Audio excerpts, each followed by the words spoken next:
La encontraron con el alma rota mucho antes que el cuerpo, abandonada en la ribera de un río que los apaches consideraban sagrado. Dijeron que los salvajes la habían dejado allí, un despojo de piel pálida y cabello oscuro envuelto en los jirones de un vestido de viaje. Pero la verdadera brutalidad, la que le arrancó el nombre y los recuerdos, no llevaba plumas ni pintaba su rostro para la guerra. Vestía el uniforme del ejército mexicano, y su crueldad se santiguaba en las iglesias de la capital. Cuando el guerrero Nakai la halló, vio solo a una mujer al borde de la muerte, con los ojos vacíos de todo pasado. No sabía que estaba recogiendo el corazón prometido de su mayor enemigo, el capitán Damián Ferrer. Al cargarla sobre sus hombros, en un acto que desafiaba a sus ancestros y a su clan, Nakai no estaba salvando una vida. Estaba recogiendo la chispa que incendiaría el último santuario de su pueblo. Si esta historia te llega al corazón, dime desde dónde la escuchas. Ella era Helena, la hija única de un hombre cuyo poder se medía en hectáreas y en el peso del oro que guardaba en sus arcas. Su mundo había sido construido entre los muros fríos de un convento en la capital, un universo de obediencia ciega y rezos susurrados en un latín que nunca llegó a comprender del todo. La educaron para ser una pieza de ajedrez en el tablero de las alianzas familiares, una novia prometida para sellar un pacto de poder. Su belleza era un activo, su linaje, una garantía. Sus días transcurrían entre vestidos de seda que crujían al caminar y la autoridad incuestionable de su padre. Tenía la piel pálida de quien apenas conoce el sol, y unas manos suaves, sin un solo callo, que delataban una vida servida. Una fragilidad que era solo apariencia, un velo que ocultaba una resistencia que ni ella misma sabía que poseía. Pero esa mujer, ya no existía. La violencia, una brutalidad sin nombre que su mente se negó a registrar, había demolido los cimientos de su identidad, dejándola en un desierto de amnesia. Para sobrevivir, su memoria se había hecho añicos, llevándose consigo sus creencias más arraigadas. Se llevó a la católica devota que veía en los pueblos indígenas, una horda de salvajes sin alma, una amenaza para la cruz, y el progreso que su clase defendía con pólvora y acero. Se llevó a la joven clasista que jamás habría compartido el aire con aquellos a los que ahora debía su vida. Lo único que le quedaba de ese mundo era un frío medallón de la Virgen que a veces apretaba contra su pecho, un ancla sin mar, un vestigio de una fe que ya no recordaba cómo sentir, solo cómo temer. Ahora la llamaban Nayari, corazón silencioso, un nombre que le dieron los apaches porque sus labios no pronunciaban palabra y sus ojos no delataban historia alguna.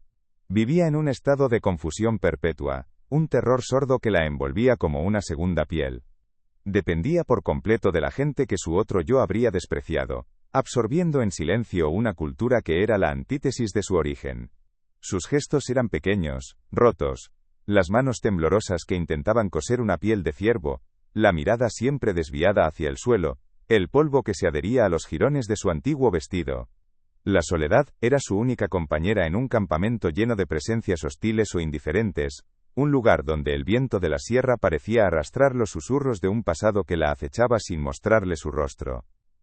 El campamento era un círculo de juicio silencioso, una herida en el corazón de la sierra que se negaba a aceptarla. El sol golpeaba con una furia personal e implacable, blanqueando el color del cielo y cociendo la tierra hasta que se agrietaba como cuero viejo. El polvo, una fina capa rojiza, lo cubría todo: su piel, los jirones de su vestido, el interior de su garganta. Era el sabor de su nueva existencia. Las mujeres apaches se movían a su alrededor con una gracia líquida que ella nunca podría imitar, sus ojos oscuros se deslizaban sobre ella antes de apartarse, dejando un rastro de fría indiferencia. Su idioma era un murmullo de viento y piedra, sonidos que no podía asir, susurros que se sentían como acusaciones. Por la noche, el frío era una presencia física que se le colaba en los huesos, mientras el fuego dibujaba sombras danzantes que retorcían los rostros del clan en máscaras de desconfianza ancestral. Y a veces, en la brumosa frontera entre el sueño y la vigilia, emergían fragmentos de otra prisión, no una de polvo y calor, sino de piedra pulida y silencios asfixiantes. Recordaba el peso de un vestido de seda, la postura rígida que exigía un corsé que le robaba el aliento, el aroma tenue y empalagoso de las flores marchitas en un jarrón. Las miradas allí eran igual de pesadas, pero medían su valor en tierras y oro, evaluando su pureza, su obediencia. Casi podía sentir el frío de los pasillos de la hacienda, oír el sonido lejano y ahogado de la voz autoritaria de su padre resonando desde su despacho. Un mundo de etiqueta inflexible y rezos susurrados, donde cada gesto era escrutado y cada emoción, una debilidad que debía ocultarse. Aquel mundo, con su opulenta crueldad y sus barrotes dorados, era tan implacable como el desierto, solo que con un tipo distinto de muerte. Nakai la encontró al atardecer, cuando el sol sangraba sobre las rocas, y el río sagrado murmuraba secretos antiguos. Estaba tendida boca abajo en la orilla, una mancha pálida contra la tierra rojiza, con el cabello oscuro esparcido como una red rota. Los jirones de un vestido caro, manchado de lodo y algo más oscuro, se aferraban a su cuerpo inmóvil. Nakai se acercó con la cautela de un cazador, su sombra alargándose sobre ella. Vio los moratones que florecían en su piel, la delgadez extrema de sus muñecas, la respiración tan superficial que era casi un eco. La ley de su pueblo era clara: no tocar a los ojos blancos, dejarlos a su suerte, pues solo traían desgracia. Pero en la quietud de su rostro, en esa ausencia total de vida, vio el reflejo de su propia pérdida, una soledad que le era dolorosamente familiar. Ignorando las voces de sus ancestros, deslizó sus brazos bajo ella. El peso de su cuerpo era casi nada, un bulto frágil de huesos y piel fría. Al cargarla, Nakai sintió que no solo desafiaba a su clan, sino también a los espíritus que habitaban esa tierra. El camino de regreso al campamento oculto fue un viacrucis silencioso, cada paso un acto de rebelión. El viento le azotaba la cara, arrastrando el olor a pino y a la mujer extraña que llevaba sobre sus hombros. Al llegar, el silencio cayó sobre el campamento como una piedra. Las miradas se clavaron en él, duras y afiladas como puntas de flecha. Nadie dijo una palabra, pero el juicio estaba en el aire, denso y sofocante. La habían visto no como una mujer moribunda, sino como un presagio, la encarnación de la plaga que los estaba exterminando. Nakai había introducido al enemigo en el último santuario de su gente, y su acto de compasión se había convertido, a los ojos de todos, en una traición. Mientras tanto, a muchas leguas de allí, donde el desierto se rendía a la civilización de la pólvora y el acero, otro hombre la buscaba. El capitán Damián Ferrer era la encarnación del orden y la crueldad, un hombre cuya sombra se proyectaba larga y afilada sobre la tierra conquistada. Su campamento era un injerto de disciplina en el caos de la sierra, tiendas alineadas con precisión militar, centinelas impasibles bajo un sol que no perdonaba. Él se movía entre sus hombres con una rigidez que no era solo de uniforme, sino de alma. Su rostro, de facciones aristocráticas y barba perfectamente recortada, rara vez mostraba emoción, salvo por un brillo gélido en sus ojos cuando dictaba una orden. Para él, la desaparición de Helena no era una pérdida sentimental, sino una afrenta intolerable, una mancha en su expediente y un insulto a su honor de hombre y de soldado.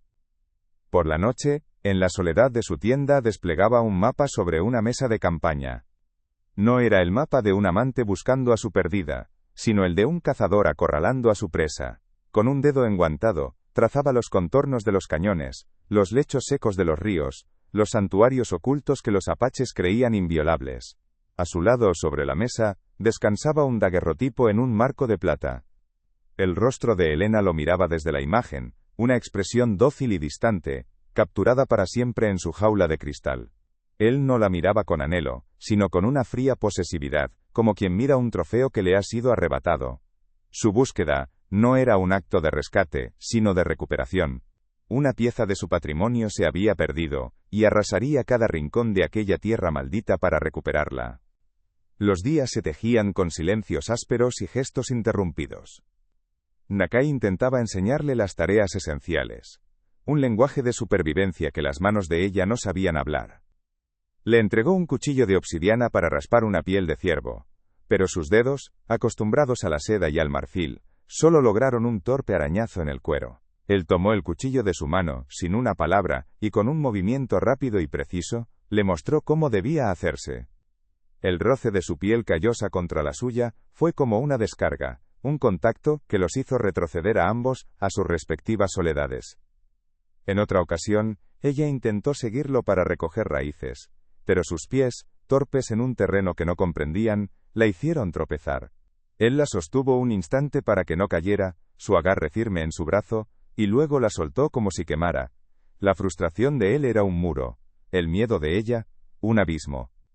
El trauma emergía en emboscadas sensoriales, sin previo aviso. El grito agudo de un halcón en el cielo la hizo encogerse, llevándose las manos a la cabeza, como si esperara un golpe.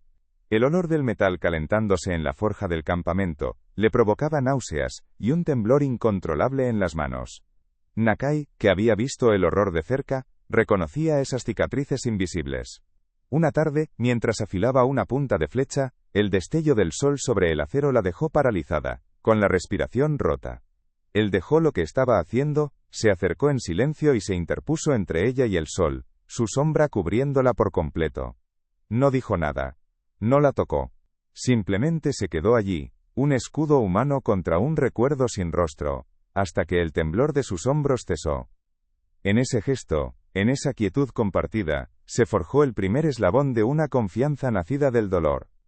Poco a poco, el espacio entre ellos se llenó de ofrendas silenciosas. Una mañana, ella encontró junto a su lecho de pieles una pequeña bolsa de cuero con hierbas aromáticas que calmaban el aire y, de alguna manera, el pánico en su pecho. Días después, mientras él reparaba una flecha junto al fuego, ella se acercó y le ofreció un cuenco de agua fresca, un gesto simple pero cargado de una intención que iba más allá de la mera cortesía.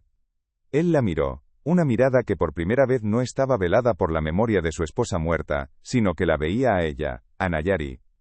Aceptó el cuenco, y sus dedos se rozaron al tomarlo. Nadie se apartó. Una noche, ella lo observó remendando una herida en su brazo, y venciendo su miedo, rasgó un trozo limpio del forro de su viejo vestido y se lo tendió. Él lo aceptó y se lo ató a la herida. La comunicación comenzó a fluir, no en frases, sino en palabras sueltas que eran puentes. Asterisco itse asterisco, le dijo él, señalando un árbol. Asterisco itse asterisco, repitió ella, su voz un susurro frágil. Le enseñó a distinguir el rastro de un venado en la tierra seca, a escuchar el lenguaje del viento en los cañones. Una tarde, mientras una anciana le mostraba cómo moler el maíz, sus movimientos seguían siendo torpes, descoordinados.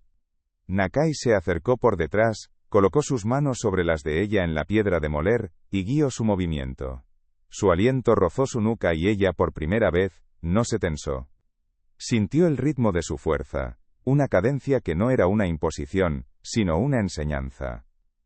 El gesto duró más de lo necesario, un instante suspendido en el que el guerrero y la mujer sin nombre dejaron de ser dos mundos en colisión para convertirse en dos soledades que aprendían a respirar al unísono.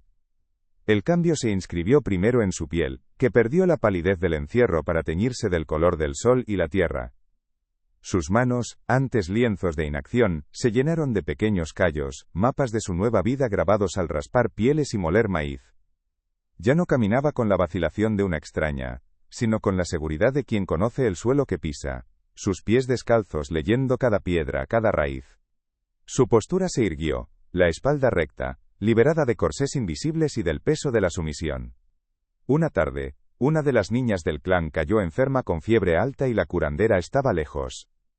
Nayari, sin esperar permiso, se adentró en el bosque y regresó con un manojo de hierbas que reconoció por instinto. Ante la mirada desconfiada de la madre, preparó una infusión. No hubo palabras, solo el gesto firme de quien ha encontrado su propósito. Al amanecer, la fiebre había cedido.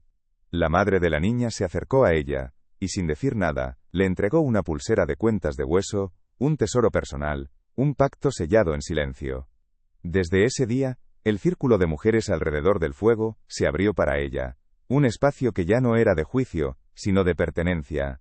Dejaron de llamarla la mujer blanca en susurros. Ahora era Nayari, un nombre que resonaba con un respeto recién ganado. Una noche, mientras observaba a los jóvenes practicar con el arco, Nakai se le acercó. No le habló como a una pupila frágil, sino como a una igual. Le tendió su propio arco, un arma de cazador, no un juguete. «Es hora», dijo su voz grave. No era una orden, sino el reconocimiento de que la mujer que había rescatado del río había muerto para dar paso a la guerrera que ahora se erguía frente a él. El aire se desgarró con el sonido de los rifles, una tormenta metálica que destrozó el silencio sagrado del cañón. Los soldados avanzaban como una marea de uniformes azules y acero, sus botas aplastando la tierra que la había acunado. Nayari vio a Nakai caer, un gruñido de dolor escapando de sus labios mientras una bala le rozaba el costado, su cuerpo golpeando el suelo cerca del borde del claro. Y entonces, a través del humo y el caos, emergió una figura. Damián. Se plantó sobre Nakai, su pistola apuntando a la cabeza del guerrero, su rostro una máscara de crueldad triunfante. Sus ojos escanearon la batalla, buscando, y finalmente la encontraron.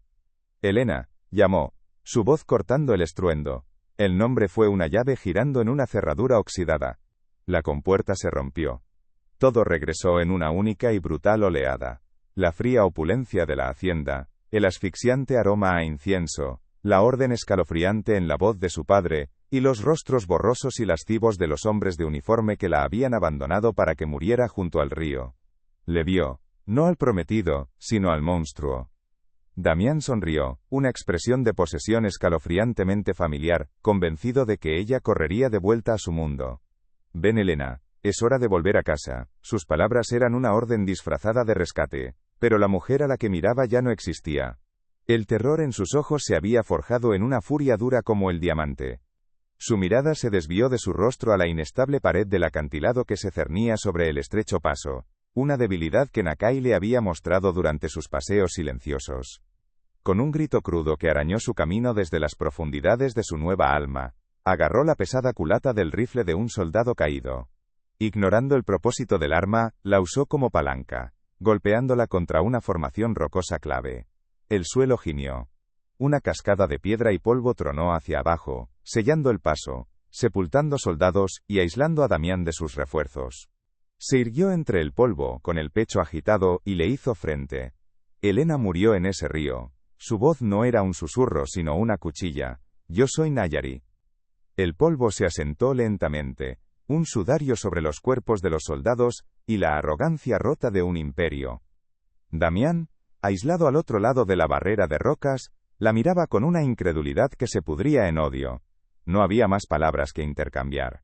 El juicio se había dictado en el estruendo de la montaña. Nayari no levantó un arma contra él. Su victoria no necesitaba más sangre. Se dio la vuelta, un gesto que era a la vez un final y un principio, y caminó hacia Nakai. Se arrodilló a su lado, sus manos, antes inútiles, ahora firmes y expertas mientras atendían su herida con un trozo de su viejo vestido, el último vestigio de Elena. Los guerreros supervivientes la rodearon, sus miradas ya no eran de recelo, sino de una lealtad forjada en fuego. Abandonaron a Damián a su suerte, a la justicia del desierto que él nunca entendió. Se adentraron más en el corazón de la sierra, una procesión silenciosa de espectros heridos caminando hacia un horizonte sin promesas. No eran vencedores sino supervivientes. Su historia no se escribiría en los libros de los conquistadores, sino en el susurro del viento entre los pinos y en la memoria de los últimos hombres libres. Se convirtieron en leyenda, el relato de la mujer que nació 2 veces y del guerrero que encontró su propósito no en la venganza, sino en la protección de una vida que debía haber odiado. Su amor no fue un refugio, sino una fortaleza forjada en el desierto, una lealtad más fuerte que la sangre y el destino. A veces, todo lo que alguien necesita es una historia como esta. Si la sientes, compártela con quien la necesite. Su legado fue la prueba de que incluso en una tierra sentenciada, un nuevo mundo puede nacer del polvo. Los años erosionaron los recuerdos del odio, pero no la cicatriz de su historia. Se dice que vivieron en un valle oculto al que ningún hombre blanco llegó jamás, un lugar donde el tiempo se medía en estaciones, y no en calendarios de conquista. La leyenda no habla de grandes hazañas, sino de gestos pequeños. La forma en que él le apartaba el cabello de la cara cuando el viento soplaba fuerte. La manera en que ella leía en sus ojos silenciosos las historias que él nunca pudo contar. No recuperaron lo que perdieron, sino que construyeron algo nuevo sobre las ruinas, un amor que era tanto un refugio como una declaración de guerra silenciosa contra el mundo que los había desechado.